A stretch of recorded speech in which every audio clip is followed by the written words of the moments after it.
Halo teman-teman, selamat datang di channel ini. Channel yang membahas tentang investasi, motivasi, sosial, dan isu-isu lainnya yang dapat memberikan manfaat kepada banyak orang. Kali ini kita akan membahas lebih dalam tentang sekuritas. Dalam dunia investasi, khususnya saham, kita tidak bisa lepas dengan yang namanya sekuritas. Karena sekuritas berperan penting sebagai perantara kita dalam melakukan jual beli saham.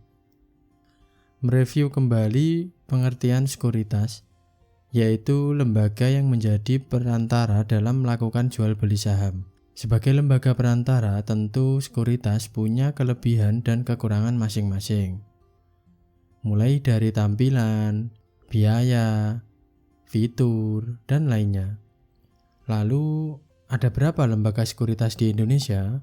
Dan apa saja kelebihan dan kekurangannya? Nah, di video kali ini saya akan mencoba menjelaskan kelebihan dan kekurangan beberapa sekuritas yang ada di Indonesia.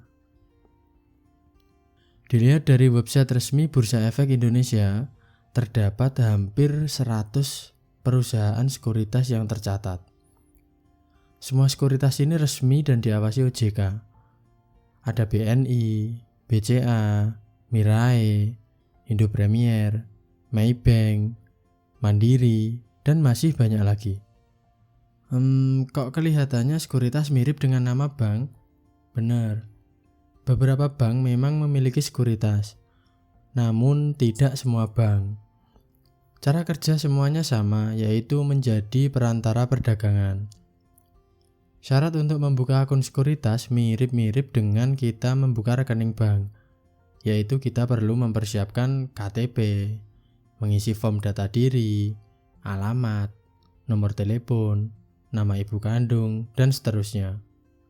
Untuk NPWP, ada sekuritas yang mewajibkannya, ada juga yang bersifat opsional, artinya tidak wajib punya NPWP. Kalau memang sekuritas kalian mewajibkan NPWP dan kalian belum punya, kalian bisa memakai NPWP orang tua atau pasangan. Dan yang terakhir adalah mengisi nomor rekening tabungan. Tenang saja, ini aman kok. Uang kalian yang ada di dalam rekening tidak akan terbajak. Rekening ini berfungsi untuk ketika melakukan withdraw atau penarikan, maka akan masuk ke dalam rekening ini. Jadi buat kalian yang baru pertama kali gabung sekuritas, kalian gak usah khawatir soal uang di dalam rekening kalian. Semuanya aman. Nah, setelah semua syarat terpenuhi, kalian akan mendapatkan nomor rekening baru yang disebut RDI atau rekening dana investor. Rekening inilah yang nantinya akan digunakan bertransaksi jual atau beli saham. Nah, berikutnya kita akan membahas fee dan minimal deposit dari masing-masing sekuritas. Beberapa sudah saya rangkum ke dalam sebuah tabel. Seperti di bawah ini, BNI Sekuritas fee belinya adalah 0,17 dan fee jualnya 0,27. Minimal depositnya 1 juta. BCA Sekuritas fee beli 0,18, fee jual 0,28. Minimal depositnya 100.000 sudah bisa. Maybank Sekuritas fee beli 0,17, fee jual 0,27 dan minimal depositnya 100.000 juga. Mirai Aset Sekuritas fee beli 0,15, fee jual 0,25, minimal depositnya adalah 10 juta.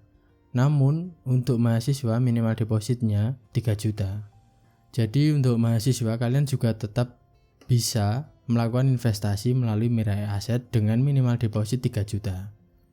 Nah, lanjut untuk Indo Premier atau IPOT, fee beli 0,19, fee jual 0,29 dan minimal depositnya 100.000. Mandiri Sekuritas atau Mansek, fee beli 0,18, fee jual 0,28. Minimal depositnya ini opsional kayaknya. Soalnya saya cari-cari tidak ketemu infonya.